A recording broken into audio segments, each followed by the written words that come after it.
कौन थे राजा इक्ष्वाकु, जिनके नाम पर शुरू हुआ भगवान राम का वंश? अयोध्या सज रही है।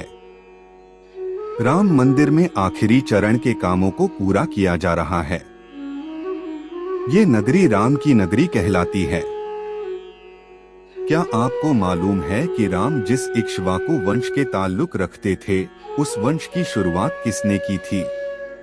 कौन इस वंश के पहले राजा थे? इक्ष्वाकु प्राचीन भारत के इक्ष्वाकु वंश के पहले राजा थे।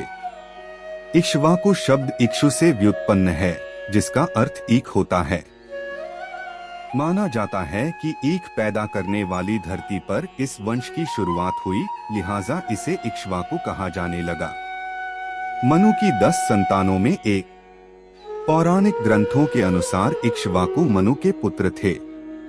कश्यप और आदिति से विवस्वान पैदा हुए और फिर उनके पुत्र के रूप में मनु का जन्म हुआ। मनु और श्रद्धा की 10 संतानें थीं, जिसमें एक इक्ष्वाकु थे। इक्ष्वाकु ने बसाई अयोध्या। इक्ष्वाकु राजा बने।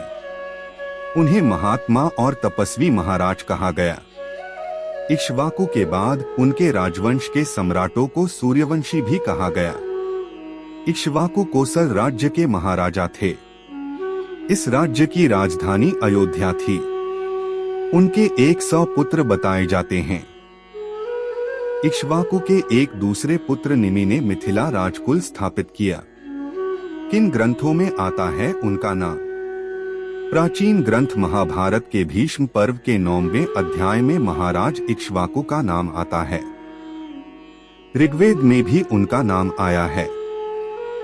चूंकि इस राजवंश से निकले वंशज देश भर में फैल गए, लिहाजा इनका रिश्ता देश के कई राजवंशों से लिया जाता है।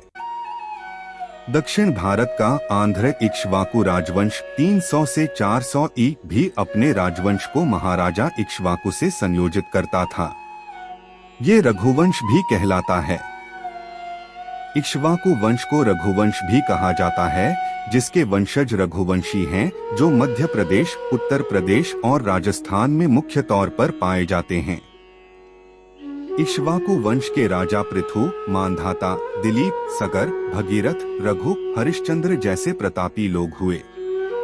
एक कहानी ये भी विष्णु पुराण में कहा गया है कि जब मनु को छींक आई तो इक्ष्वाकु उनकी नासिका से निकले।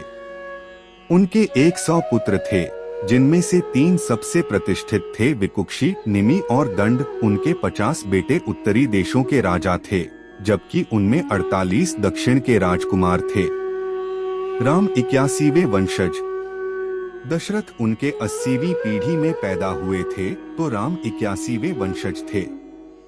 उत्तर भारत के तमाम हिस्सों में जैसे कौशल, कपिलवस्तु, वैशाली और मिथिला आदि में अयोध्या के इक्ष्वाकु वंश के शासकों ने ही राज्य कायम किए थे।